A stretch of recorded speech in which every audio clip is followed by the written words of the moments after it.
My brother took over our father's restaurant and banned my family from even eating there. This is a business now, not a charity, Diego said, blocking the entrance with his arms crossed. You made your choice when you went to art school instead of culinary school. I stood there, holding my 8-year-old son Tommy's hand, watching through the window as my sister, Valentina, worked the register, my cousins prepped in the kitchen, and even my nephew bussed tables. For 2 years, I'd watched from the laundromat across the plaza where I folded other people's clothes for minimum wage. Every shift, I'd see the lunch rush, smell the familiar spices drifting across the parking lot, and watch my family's restaurant thrive without me. Dad, why can't we eat at Uncle's place? Tommy would ask when we passed it on our walk home. It smells so good. The truth was too ugly to explain to a child. How Diego had convinced our dying father that I wasn't serious about the family legacy. How he'd rewritten the will while I was at Dad's bedside those final weeks. How the restaurant that should have been split between us became his alone. 4 months ago, Tommy and I were at the discount grocery when we bumped into Mr. Nguyen, who used to deliver produce to Dad's restaurant. Your empanadas were always better than your brother's, he said quietly, then glanced around. I retired, but my nephew runs a food truck commissary. An empty spot just opened up if you're interested. I laughed bitterly. With what money? I make $11 an hour. He studied me for a moment. Your father helped me start my business 20 years ago. No money down, just a handshake. I can offer the same terms. Pay me when you can. Tommy tugged my sleeve. Dad, you could make those cheese things Grandpa taught you. That night, I dug out Dad's old recipe notebook from the one box of his things Diego had let me take. His handwriting made my chest ache. But there, between the pages, were all his secrets. The techniques he'd taught me during those quiet morning prep sessions before Diego would arrive. The following week, I signed the commissary lease. It was just a prep kitchen and parking spot. I bought a used food cart for $800 using my tax refund. Tommy helped me paint it bright yellow. Like sunshine, he said. We started small. Just breakfast burritos and coffee, parked at the construction site 3 blocks from Diego's restaurant. The workers remembered me from when I'd worked with Dad. These taste like Roberto's, one said, eyes widening at the first bite. Better, actually. Word traveled fast in our neighborhood. In week 2, the nurses from the medical center began arriving. Week 3, office workers were calling in orders. By month 2, I had to prep at 3 a.m. to keep up with demand. Tommy would do his homework at a corner table in the commissary while I cooked, occasionally running out to hand customers their change. That's when things shifted. Mr. Rodriguez, who owned the auto shop, offered his parking lot for lunch service. Your brother charges $18 for what you're selling for $8, he said, and yours tastes like your father's used to before Diego started cutting corners. The comparison stung and soothed simultaneously. Within weeks, I had regular spots throughout the neighborhood. Morning at the construction site, lunch at the auto shop, afternoons at the community college. My little yellow cart became a familiar sight. The lunch crowd at Diego's started thinning. I could see it from my afternoon spot. Where lines once snaked out the door, now only tourists and newcomers wandered in. The locals had found me. One Thursday, Valentina appeared at my cart during the dinner rush. Diego wants to talk, she said, not meeting my eyes. He says you're being unfair, competing like this. I looked at my line of customers, 20 deep and patient. Mr. Nguyen's nephew was there, 3 teachers from Tommy's school, and the entire staff from the veterinary clinic. They weren't just customers anymore. Tommy handed a regular her usual order. Extra salsa verde, no cilantro, exactly how she liked it. Just like Dad used to remember everyone's preferences. Tell Diego he's welcome to buy dinner, I said, turning back to my grill. I take cash or card. Valentina's face went through several expressions. You can't be serious. After everything, you're really going to act like... Like what? I interrupted, flipping tortillas with practiced ease. Like someone who was banned from her father's restaurant? Like someone who was erased from her own family's legacy? That person? She left without another word. The following Sunday, Diego himself showed up. He stood by his luxury SUV, the one with the restaurant logo wrapped on the sides. The same logo our father had designed. We need to discuss boundaries, he said. You're confusing our customers. I looked at Diego standing there by his expensive SUV with Dad's logo wrapped across the sides, the same design our father had sketched on a napkin 20 years ago. Something inside me just refused to bend anymore. I kept my voice steady and told him the customers weren't confused at all. They knew exactly what they were choosing, and they were choosing food that tasted like Dad's used to taste before Diego started cutting corners to boost his profit margins. Diego's face went red and he moved closer, using his height the way he always did when we were kids, and he wanted to make me feel small. He said I was being disrespectful to Dad's memory by saying his restaurant wasn't good enough. He claimed I was poisoning the whole community against him with lies about recipe changes. I pulled my phone from my apron pocket and turned the screen toward him, showing the line of customers still waiting at my cart. 20 people deep at 7 o'clock on a Sunday evening. I asked him when was the last time his restaurant had a line like that, and I watched his jaw clench tight because we both knew the answer. The silence stretched between us for a few seconds. Then Diego switched his approach completely. He said he wanted to make me an offer, that he'd pay me $2,000 every month to close down the cart and come work in his kitchen as a line cook. The offer was insulting, and we both understood that. I was probably clearing more than $2,000 a month already, but he was desperate enough to try buying me out anyway. I said no immediately. I told him Dad's recipes weren't for sale, especially not to someone who'd been watering down the salsa and using pre-made tortillas to save money. Diego's face went completely white because he hadn't realized I knew about those specific changes. But customers talk and word gets around in a neighborhood like ours. Diego's voice dropped lower, and he said maybe he should have a conversation with the city about my permits and parking arrangements. He mentioned having connections who could make my business very difficult to operate. I kept my voice calm and told him my permits were completely legal and that Rodriguez was happy to have me in his parking lot. But inside, my heart was hammering against my ribs because I knew Diego did have political connections through Jasper Romero, his business partner who'd invested in the restaurant expansion. Diego stared at me for another long moment, then turned and walked back to his SUV. He climbed in and drove away without another word, his tires squealing slightly as he pulled out of the parking lot. I turned back to my cart and started serving the remaining customers, but my hands were shaking just enough that I had to concentrate extra hard on not spilling anything. Tommy came around from behind the cart where he'd been restocking napkins and asked if Uncle Diego was being mean again. I looked down at my son's worried face and had to figure out how to explain adult conflicts to an 8-year-old without making him hate his own uncle.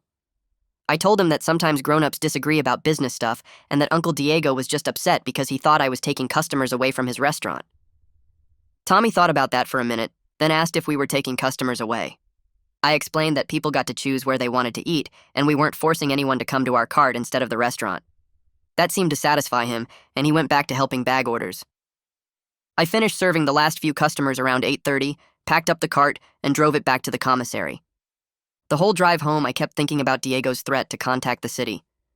That night, after Tommy fell asleep in his room, I sat down at our small kitchen table with my laptop and a box of file folders. I pulled out every single business record I had. Permits, licenses, health inspection reports, insurance documents, parking agreements with Rodriguez. I went through each page carefully, making sure everything was perfectly documented and up to date. My business license was current until next March. My food handler certification didn't expire for another 14 months. The health department had inspected me 6 weeks ago and given me a perfect score. The parking agreement with Rodriguez was a simple written contract we'd both signed, completely legal. I knew Diego well enough to know he didn't make empty threats. If he said he was going to cause problems, he meant it. I needed to be ready for whatever he tried next. I made copies of everything and put the originals in a fireproof box under my bed. Then I sent scanned copies to my email account as backup. By the time I finished, it was almost 2 a.m. Monday morning came way too early. I was at the construction site by 6, setting up for the breakfast rush. The workers started arriving around 6:30, and by 7 I had a steady line of customers ordering breakfast burritos and coffee. Around 8:15, a woman in a city uniform walked up to my cart carrying a clipboard. She introduced herself as a health inspector and said someone had filed a complaint about my food cart. She was professional and apologetic, explaining that she had to do a full inspection, but I could tell from her expression that she knew this was harassment rather than a real concern. The inspection took over an hour. She checked my food temperatures with a digital thermometer. She examined my hand-washing setup and watched me demonstrate proper procedure. She looked at how I stored raw and cooked ingredients separately. She checked my refrigeration units and made sure everything was properly labeled with dates. She reviewed my food handler certification and business permits. She even tasted some of the salsa to verify it was made fresh that morning. The construction workers waiting in line started getting impatient, but Miguel, the foreman, told everyone to relax because this was obviously someone trying to mess with my business. Finally, the inspector finished writing notes on her clipboard. She told me quietly that she found absolutely nothing wrong. My food handling practices were perfect, my temperature controls were exactly right, and my cleanliness standards were actually higher than required. She said this was clearly a malicious complaint and that I should document everything in case there were more. Then she wished me luck because she'd seen this kind of business rivalry before, and it usually got worse before it got better. After she left, I served the backed-up line of customers, but my mind was racing. Diego had made his first move less than 24 hours after our confrontation. This was just the beginning. I finished serving the lunch crowd and called Mr. Nguyen from the commissary kitchen while cleaning my prep station. He answered on the second ring and listened quietly while I explained the health inspection and Diego's threats about my permits and parking arrangements. There was a long pause before he spoke. Then he told me he knew a small business lawyer who did free first consultations and would send me her contact information right away. But then he added something that made my stomach turn, saying his nephew mentioned Diego had stopped by the commissary last week, asking questions about my rental agreement and whether I was behind on payments. Diego was digging through everything, looking for any crack he could exploit to shut me down. Mr. Nguyen's voice got harder when he said that his nephew told Diego nothing and sent him away, but I should know my brother was actively searching for ways to destroy my business. I thanked him and hung up, staring at my phone while water ran over the cutting board I'd been washing. Diego wasn't just threatening anymore. He was building a case, gathering information, preparing a real attack. That afternoon, I was back at the auto shop for lunch service when Valentina appeared again. This time, she didn't have the angry, defensive look from before. Instead, she stood off to the side, looking uncomfortable and conflicted while I served the line of customers. She waited almost 40 minutes until the rush died down, and only a few stragglers remained. Then she walked up to my cart window and asked quietly if we could talk. I wiped my hands on my apron and stepped around to face her directly. She wouldn't meet my eyes at first, staring at the ground while she twisted her employee badge lanyard between her fingers. Finally, she said that Diego was planning to report me to the city for operating without proper commercial insurance, claiming I was putting customers at risk. But then she looked up and added that she knew I had everything I needed because she'd overheard me talking to Mr. Rodriguez about insurance requirements weeks ago. She was warning me about Diego's next move, giving me advance notice so I wouldn't be caught off guard. I studied her face for a moment, seeing the guilt and confusion there, then asked her directly why she was helping me now after defending Diego and telling me I was being unfair to compete with him. Valentina looked away again, her jaw working like she was trying to find the right words.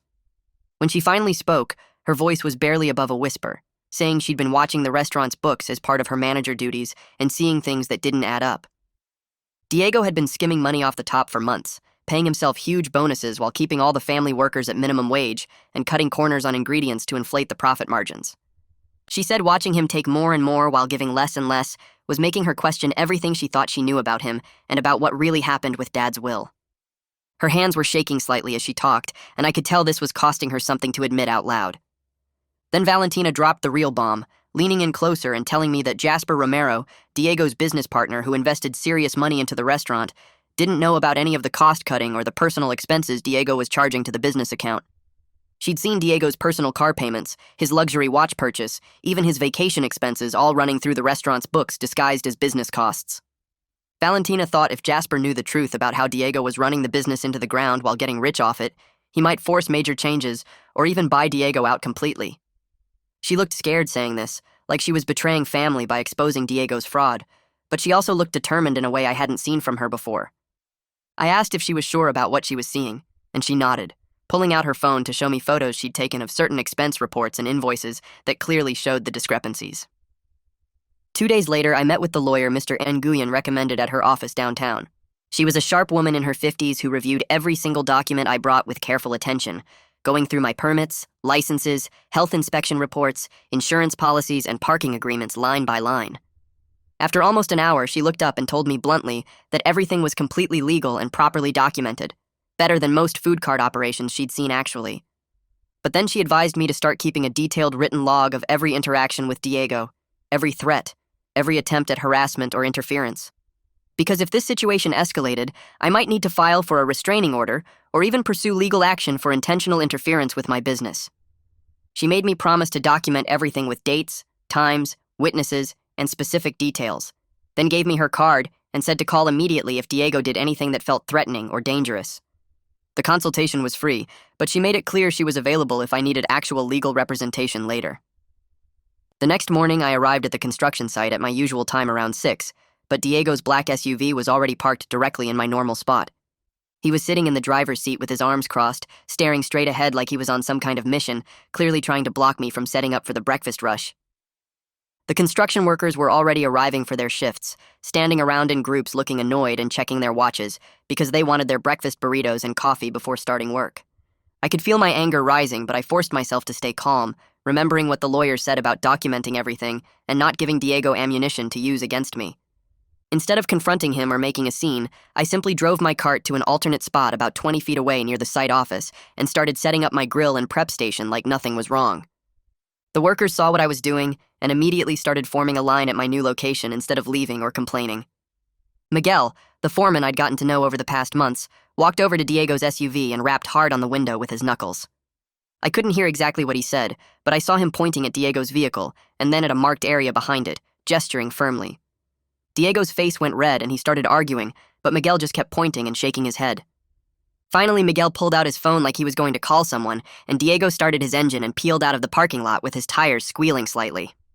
The workers actually cheered and clapped, and Miguel walked over to my cart grinning, saying Diego had been blocking a vehicle access point, and if he didn't move immediately, Miguel would have had to call a tow truck. The guys in line were laughing and making jokes about Diego's desperate attempt to mess with my business, and the whole incident just made them more loyal to me. While I was serving breakfast, Miguel told me something else that made the situation even clearer. He said Diego had shown up about 20 minutes before I arrived, trying to hand out discount coupons for his restaurant to the workers as they came onto the site.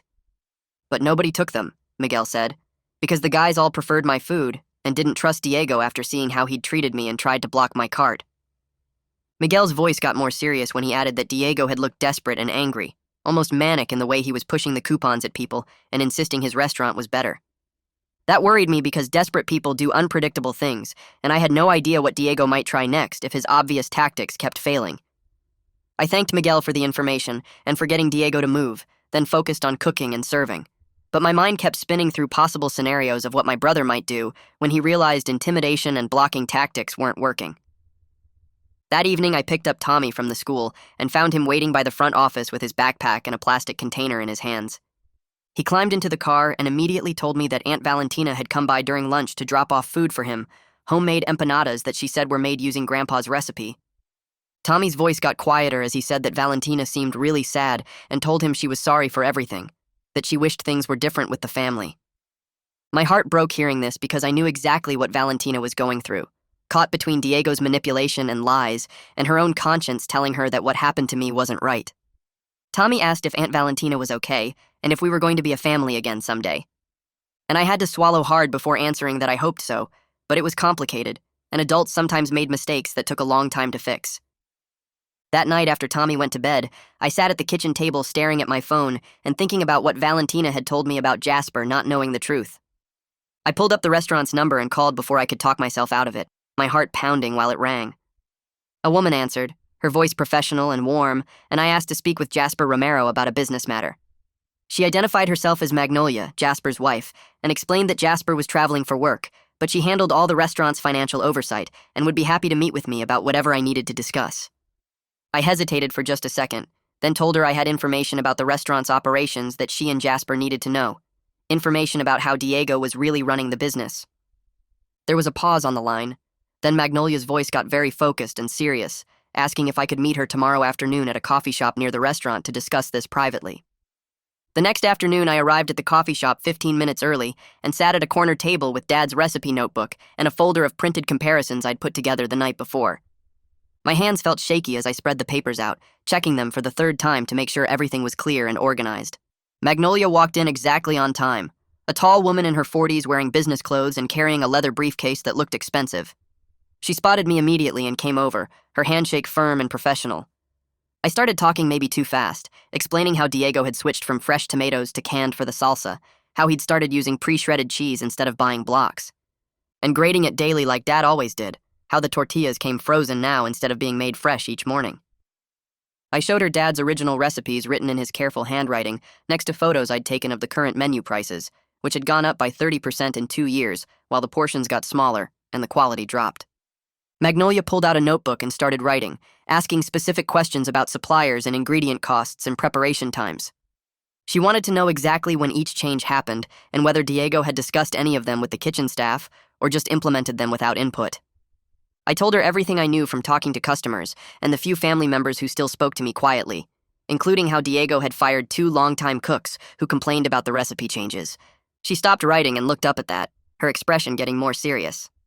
Then she told me something that made my stomach flip. The restaurant's revenue had dropped 18% over the past year, despite Diego's reports to Jasper claiming everything was stable and profitable. She'd been reviewing the quarterly statements and something felt wrong about the numbers, but Diego always had explanations ready, and Jasper trusted him because of the family connection. I could see her putting pieces together in her head, realizing that Diego had been lying about more than just recipes. She asked if I'd be willing to provide a written statement about the quality changes and timeline, and I agreed immediately. We talked for almost 2 hours, going through every detail I could remember about how Dad ran the restaurant versus how Diego managed it now. When we finally finished, Magnolia thanked me and said she'd be conducting a thorough review of the restaurant's operations and finances starting immediately. I drove home feeling relieved but also scared about what I'd just set in motion, knowing Diego would figure out eventually that I was the one who talked. 2 days later, my phone rang while I was prepping vegetables at the commissary at 5 in the morning. Valentina's voice came through panicked and talking fast, saying Magnolia had shown up at the restaurant yesterday afternoon, demanding to see all the financial records and supplier invoices going back 3 years. Diego apparently tried to refuse, claiming she didn't have authority to audit without Jasper present, but Magnolia calmly reminded him that she represented the majority investor and had full legal right to review any business records at any time. Valentina said Diego's face went white, and he started making excuses about needing time to organize everything, but Magnolia just sat down at a table and said she'd wait while he gathered the documents. The audit started that same day and was still going on, with Magnolia bringing in an outside accountant to help review everything. Valentina sounded stressed and worried, asking if I knew anything about why this was happening, and I had to decide in that moment whether to tell her the truth. I admitted that I'd met with Magnolia and told her about the recipe changes and quality problems, and there was silence on the line for several seconds. Then Valentina said quietly that she was glad someone finally did something because she'd been watching Diego destroy what Dad built and feeling powerless to stop it. Over the next 3 days, Valentina sent me text updates that painted a picture of Diego falling apart under pressure. He'd yelled at 2 servers for minor mistakes, something Dad never would have done. He'd messed up multiple orders during lunch rush, forgetting tickets and mixing up modifications. One text said he'd been drinking in the office during work hours, which made my chest hurt because Dad had a strict rule about never having alcohol in the restaurant during business hours. The kitchen staff were walking on eggshells, and several family members working there had started talking quietly about looking for other jobs.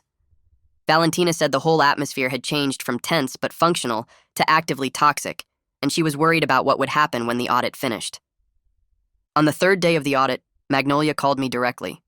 Her voice was cold and angry in a controlled way that was somehow scarier than yelling.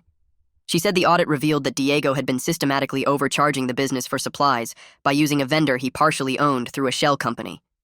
Essentially, he was paying himself twice, once as restaurant manager and again through inflated supplier invoices, while simultaneously reducing food quality to maintain profit margins that looked good on paper. The fraud went back almost 2 years and totaled over $40,000 that had been siphoned out of the business. Magnolia said she was appalled and that Jasper was cutting his business trip short to return home and handle this situation personally. She thanked me again for bringing the problems to her attention and said that without my information, Diego might have continued the fraud indefinitely. I sat in my car after that call feeling strange, like I should be happy about Diego getting caught, but instead just feeling sad about how far he'd fallen from the person Dad tried to raise him to be. That weekend, I was running lunch service at my cart when I noticed a man in nice clothes standing at the end of my line, not looking impatient despite the 20-minute wait. When he finally reached the front, I recognized him from old photos at Dad's restaurant. Jasper looked older than in the pictures, but still had the same calm, serious expression. He ordered 3 different items, a breakfast burrito, 2 empanadas, and a tamale, then took them to a nearby bench and sat down to eat. I watched him between customers, seeing how he took his time with each bite, really tasting and thinking about the food instead of just eating quickly. After he finished, he threw away his trash and walked back to my cart, waiting politely for me to finish with my current customer before speaking. Jasper introduced himself and said the food tasted exactly like he remembered from 20 years ago when my father first opened the restaurant. He said he'd invested in Dad's business because the food was exceptional and authentic, and he'd watched with disappointment as quality declined under Diego's management without understanding why, until Magnolia's audit revealed the truth. Then he asked if I'd be interested in discussing a business partnership, because he wanted to restore the restaurant to Dad's original vision, and he needed someone who actually knew how to cook the authentic recipes the right way. I felt stunned standing there with my spatula in hand, customers waiting behind Jasper, trying to process what he was offering. Part of me wanted to say yes immediately, to reclaim what should have been mine from the beginning, but another part felt protective of what I'd built with my cart. I told him honestly that I needed time to think about it because the cart was mine, something I'd built from nothing with my own hands and my son's help, and I wasn't sure I wanted to give that up even for the restaurant. Jasper nodded like he understood completely and pulled out a business card, saying the offer stood whenever I was ready to discuss it further. Then he added something that made my decision easier. He said that regardless of whether I accepted the partnership, he was removing Diego from the restaurant management immediately because the fraud and mismanagement were completely unacceptable and violated every principle of business integrity that Jasper valued. I took the card and thanked him, then watched him walk back to his car, my mind spinning with possibilities I hadn't let myself imagine before. The next day, Valentina called with news that felt both satisfying and sad at the same time. Diego had been officially removed as manager and banned from making any financial decisions, though he still retained a minority ownership stake that Jasper couldn't legally take away without a lengthy court process. Valentina said Diego had a complete meltdown when Jasper delivered the news, screaming that I had destroyed everything and turned the family against him, refusing to accept any responsibility for his own actions and choices. He'd blamed everyone except himself, claiming I was jealous and Magnolia was biased, and even Jasper was being unfair despite the clear evidence of fraud. Security had to escort him out of the restaurant when he wouldn't leave voluntarily, and Valentina said it was one of the most painful things she'd ever witnessed. Later that same day, Valentina called again to tell me that Jasper had offered her the temporary manager position while they figured out long-term plans for the restaurant. She'd accepted on the condition that all family workers get raises to fair wages, something Diego had refused to do despite the restaurant's profitability. Then her voice got quieter and more personal, saying she wanted to make things right between us and hoped we could rebuild our relationship after everything that had happened. She apologized for not standing up to Diego sooner, for letting fear and family loyalty keep her silent when she knew what he was doing was wrong. I told her I understood how hard it was to go against family, especially someone as manipulative as Diego could be, and that I wanted to rebuild our relationship too. We made plans to meet for coffee the following week, just the two of us without business or Diego or any of the complications, just two siblings trying to find their way back to each other. After we hung up, I stood in my commissary kitchen surrounded by the smell of spices and fresh tortillas, thinking about how much had changed in just a few days and wondering what Dad would think about all of it. The next week passed in a strange blur of routine and uncertainty. I kept running my cart at all the usual spots, flipping tortillas and taking orders and making small talk with regulars, but my mind kept drifting to Jasper's offer. Tommy noticed on Wednesday morning at the construction site when I handed a customer the wrong change and had to apologize and fix it. He pulled my sleeve during a break between orders and asked if something was wrong, his face scrunched up with worry the way it got when he sensed problems. I crouched down to his level and explained in simple terms that Jasper wanted me to help run the restaurant, but I wasn't sure if that meant giving up our cart. Tommy listened carefully while I laid out both options, trying to be fair about the pros and cons of each choice. I asked him what he thought we should do because this decision affected both of us. Tommy surprised me completely with his answer.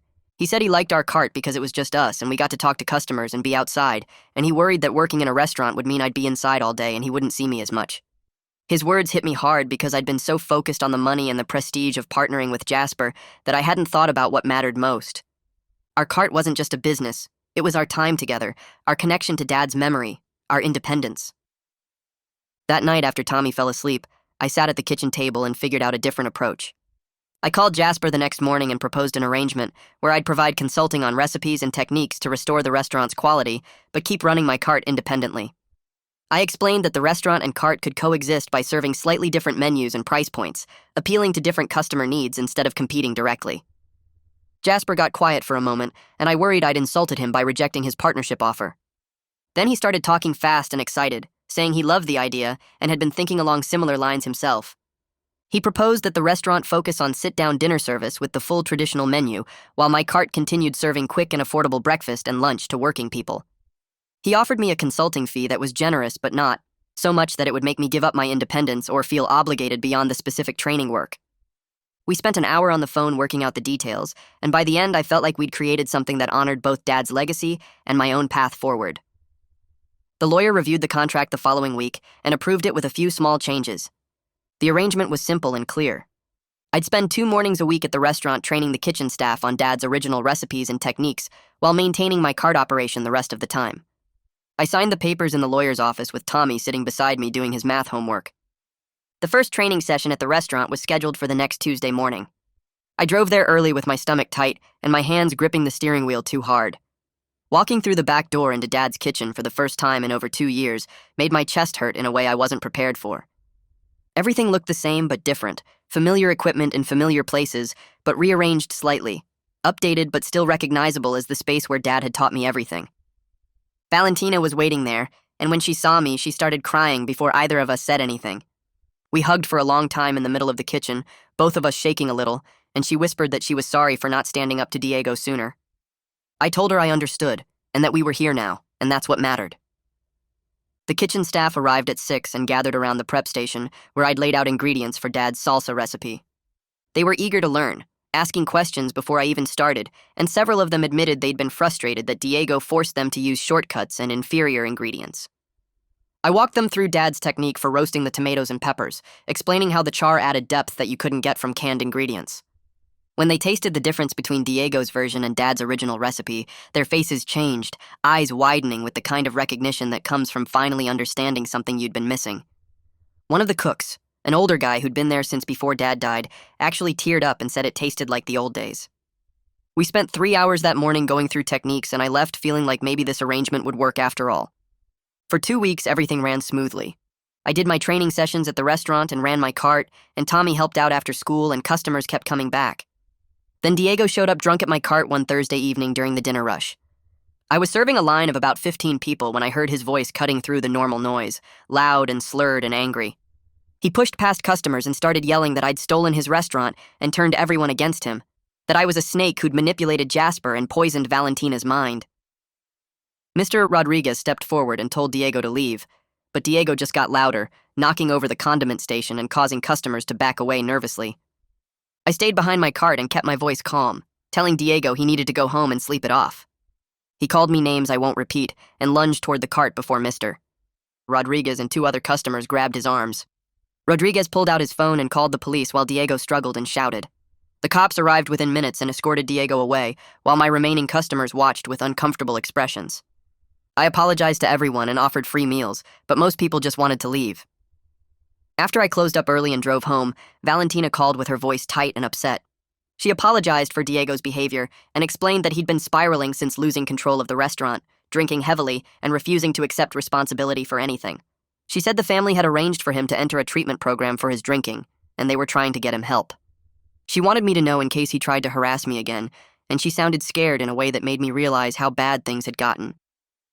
I thanked her for the warning and sat on my couch after hanging up, thinking about my brother and how far he'd fallen.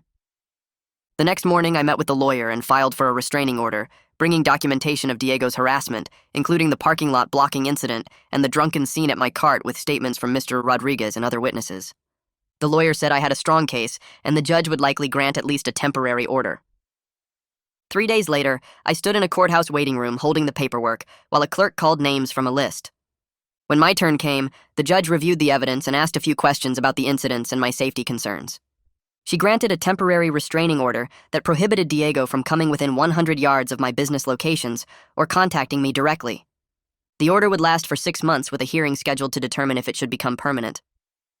I walked out of the courthouse with the signed papers in my hand, feeling both relieved and sad because it had come to this with my own brother. Over the next few weeks, the restaurant went through changes that felt like watching Dad's place come back to life. Jasper brought in the suppliers Dad used to work with, the ones who delivered fresh produce every morning instead of the cheap frozen stuff Diego had switched to. The kitchen got new equipment, proper ventilation that actually worked, and Jasper raised everyone's wages by $3 an hour. I kept doing my training sessions twice a week, showing the cooks how Dad made his mole from scratch, the way it took 2 days of slow cooking and 20 different ingredients. The staff started smiling again, taking pride in what they served instead of just going through the motions. Customers noticed the difference within days. One morning at my cart, a woman named Olivia stopped by during the breakfast rush. She ordered a breakfast burrito and ate it right there, taking careful bites and making notes on her phone. She introduced herself as a food critic for the neighborhood newspaper and mentioned she was Jasper and Magnolia's daughter. She remembered eating at Dad's restaurant as a kid, back when the food was different, better. She asked if she could come back and try more items, and I said sure, anytime. 3 days later, she showed up at the restaurant during my training session. I watched her order Dad's chile rellenos, the ones I'd just taught the kitchen staff to make properly again, and she closed her eyes after the first bite like she was remembering something important. The following week, her review came out in the Wednesday paper. Tommy brought it home from the school because his teacher had seen it and made copies for the class. The article called my cart Honest, affordable food that honors tradition, and praised how I'd kept Dad's recipes alive while serving working people who couldn't afford fancy restaurant prices. Then she wrote about the restaurant, calling it a welcome return to authentic family recipes after years of decline. She didn't name Diego directly, but she mentioned how the previous management had prioritized profits over quality, and how the recent changes brought back the flavors she remembered from childhood. Business picked up immediately for both places. My cart lines got longer and the restaurant started getting reservation calls for dinner service. Jasper called me that Friday sounding excited, saying they'd had their busiest week in 2 years. 2 weeks after the review, Tommy's school principal called and asked if I could do a cooking demonstration for the students as part of their cultural heritage program. They wanted kids to learn about traditional cooking from different backgrounds, and someone had suggested me after reading the newspaper article. I agreed and brought Tommy with me on a Thursday afternoon. We set up in the school cafeteria with portable burners and ingredients for simple cheese quesadillas. 30 kids sat in a circle around our cooking station, watching as I showed them how to heat the tortilla, fold it properly, and get the cheese to melt just right. Tommy helped hand out samples and answered questions about how Grandpa taught me these same techniques when I was their age, in the early mornings before the restaurant opened. The kids loved it, asking questions about spices and cooking times and whether they could make this at home. After we finished and cleaned up, several parents who'd been watching from the back approached me. A mom asked if I'd ever thought about teaching weekend cooking classes for families. Another dad said his kids had been talking about the demonstration all week and wanted to learn more. A third parent mentioned she'd been looking for activities to do with her daughter that didn't involve screens. I realized there might be demand for something like this, a way to teach Dad's recipes beyond just selling food at the cart. It could bring in extra money and spread his cooking legacy to more people. I talked to Mr. Nguyen's nephew about using the commissary kitchen on Sunday afternoons when it was normally empty. He said the space just sat there on weekends anyway, so why not? I started offering monthly cooking classes the following month. Tommy became my official assistant, helping set up ingredients and demonstrating techniques to the other kids who came with their parents. We taught simple traditional dishes, things families could actually make at home without fancy equipment. Empanadas, rice and beans done properly, homemade salsa, basic tamales. I'd tell stories about Dad while we cooked, how he learned from his mother, how he'd wake up at 4 a.m. to prep, how he believed good food brought people together. The classes filled up fast, 12 families each session, and I charged $50 per family, which covered ingredients and gave me decent profit. It became this thing people looked forward to, parents and kids cooking together and learning about tradition and food history. The extra income helped, but more than that, it felt like I was keeping Dad's memory alive in a way that mattered. 3 months after we started the classes, Magnolia showed up at my cart during the lunch rush. She waited until the line died down, then pulled out a folder with financial reports. She showed me numbers that proved the restaurant's revenue had increased 40% since they'd brought back the quality ingredients and proper recipes. The customer count was up, the average ticket price was higher because people were willing to pay for better food, and the online reviews had gone from mostly negative to mostly positive. She credited my consulting work and the recipe training I'd been doing. Then she said Jasper wanted to make the arrangement permanent by offering me a small ownership stake in the business. I met with Jasper and Magnolia at their house the following Sunday, while Tommy played with their dog in the backyard. They proposed giving me 15% ownership in exchange for ongoing recipe consultation and staff training. I'd still run my cart as my main business, but I'd have a stake in the restaurant's success and a voice in major decisions. The lawyer I'd worked with for the restraining order reviewed the contract and confirmed it was fair, protecting my interest while giving me financial security I'd never had before. I signed the papers 2 weeks later. 6 months after that parking lot confrontation with Diego, both businesses were doing better than I'd imagined possible. My cart had expanded to a second cart that Mr. Nguyen's nephew operated using my recipes and techniques. He'd park at the community college while I covered my regular morning and lunch spots, and we'd split the profit 60-40. The restaurant had a waiting list for weekend dinner reservations and had hired 3 new servers to handle the increased business. Valentina and I started meeting for coffee every Wednesday morning at the shop near the commissary. We'd talk about family stuff, business decisions, life in general. She told me about the guy she'd started dating, a teacher from Tommy's school who'd come to one of my cooking classes. She seemed genuinely happy for the first time in years, lighter somehow, like she'd been carrying weight she could finally put down. She'd stopped defending Diego's choices and started making her own decisions about what mattered.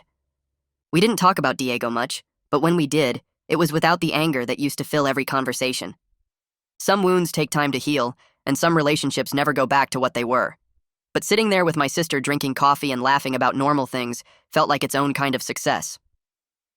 2 months later, a woman called my phone and introduced herself as Diego's therapist from the treatment program. She explained that Diego had completed the program successfully and was asking if I'd be willing to meet with him in a mediation session at her office. My first reaction was to say no and hang up, but she asked me to think about it for a few days before deciding. I called the lawyer that night and explained the situation. She said mediation might actually help by providing closure and setting clear boundaries for how we'd coexist in the same community going forward, especially since the restraining order would eventually expire. The session was scheduled for the following Thursday at 2 p.m., which meant closing my cart early and asking Mr. Nguyen's nephew to cover my afternoon spot. The therapist's office was in a small building near the community college, with plain beige walls and uncomfortable chairs in the waiting room. Diego arrived 5 minutes after me, looking thinner than I remembered and wearing regular clothes instead of his usual expensive shirts. We sat across from each other at a round table while the therapist explained the ground rules about respectful communication and taking turns speaking. Diego went first and his voice shook when he started talking. He said he'd spent the past months in treatment, thinking about why he'd acted the way he did, and his therapist had helped him understand that he'd been threatened by my talent in the kitchen. He admitted that Dad had spent more time teaching me because I was genuinely interested in learning, while Diego had been more focused on the business side and making money. The hardest part was when he said he'd manipulated the will out of fear and feeling like he wasn't good enough, not because he actually believed he deserved the restaurant more than me. He looked directly at me and apologized for banning my family, for trying to sabotage my cart business, and for the drunk scene in the parking lot. He said he wasn't asking for forgiveness because he knew he didn't deserve it, but he wanted a chance to eventually earn back some trust over time. I sat there processing his words while the therapist waited patiently for my response. Part of me wanted to stay angry because anger had fueled me through building my business from nothing, but another part recognized that Diego looked genuinely broken and remorseful in a way I'd never seen before. I told him I accepted his apology, but that rebuilding trust would take years, not months, and he needed to understand that. I explained that the restraining order boundaries had to stay in place, and he needed to stay completely away from my cart and my business operations. Diego nodded and said he understood, then asked if he could say something to Tommy. I tensed up immediately because involving my son felt like crossing a line, but Diego quickly clarified he meant just an apology, nothing more. He said he was sorry for confusing Tommy and causing him pain by being so hostile when Tommy had only ever been a kid who wanted to eat at his uncle's restaurant. That apology meant more to me than anything else because it showed Diego understood how his actions had hurt an innocent child. 3 weeks after the mediation, Jasper called me and asked to meet for coffee. He'd been talking with Diego's therapist and reviewing Diego's progress reports from the treatment program, and he wanted to discuss a potential path forward. We met at the same coffee shop where Valentina and I had our Wednesday meetings, and Jasper laid out his proposal. He was willing to offer Diego a limited role back at the restaurant if Diego maintained complete sobriety and completed an additional 6 months of counseling. The role would involve working in the kitchen under the head chef's supervision, with no management authority and no access to financial decisions or supplier relationships. Jasper made it clear that Diego would never have management control again, and the first sign of old behavior patterns would mean permanent removal. Diego had apparently accepted these terms already, which surprised me because the old Diego would have seen it as humiliating to work under someone else in what used to be his restaurant. Jasper said the change in Diego's attitude was dramatic, and while he remained cautiously optimistic, he wanted to give Diego a chance at redemption if he continued proving himself. Tommy's 9th birthday fell on a Saturday, and I decided to throw his party at the commissary with cooking activities for all his friends. 12 kids showed up wearing aprons we'd bought from the restaurant supply store, and I taught them how to make simple quesadillas and decorate cookies with colored icing. Tommy was in his element, showing his friends where we stored ingredients and explaining how the industrial mixer worked. Valentina came and brought a remote control car that Tommy had been wanting for months, and she stayed to help supervise the kids and clean up the inevitable mess. The biggest surprise was a card that arrived in the mail that morning with Diego's handwriting on the envelope. Inside was a birthday card with a heartfelt message about how proud he was of Tommy for being such a good helper in the family business, and he hoped Tommy would have a wonderful birthday celebration. He respected the boundary of not attending in person, which showed he was actually following through on his commitment to change. Tommy read the card twice and then carefully put it in his backpack to save it. The following Monday, Rodriguez showed up at my lunch spot with a proposal that caught me completely off guard. He'd recently bought a second auto shop location across town, about 20 minutes away in a neighborhood I'd never worked before. The area had a lot of office buildings and a hospital, and he thought my cart would do great business there during lunch hours. He offered me the same parking arrangement we had at his current shop, and I realized my little food cart business had grown into something with real expansion potential. I spent that evening running numbers and making lists of what I'd need to make it work, because operating in 2 locations simultaneously would require either a second cart or splitting my time between spots. I hired 2 employees the following week after interviewing about a dozen candidates. Both were young people from the neighborhood who reminded me of myself at their age, working hard and looking for opportunities to learn and build something. Maria was 19 and saving money for community college, while Carlos was 17 and helping support his family after his father got injured at a construction job. I taught them Dad's recipes and techniques, showing them the same morning prep routines that Dad had taught me years ago. They picked things up quickly and took pride in the work, and I felt like I was continuing the legacy of passing down knowledge the way Dad had done with me.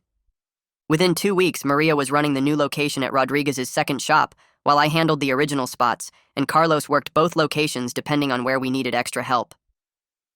4 months after the mediation session, the restaurant won a Best Family Dining Award from the local business association.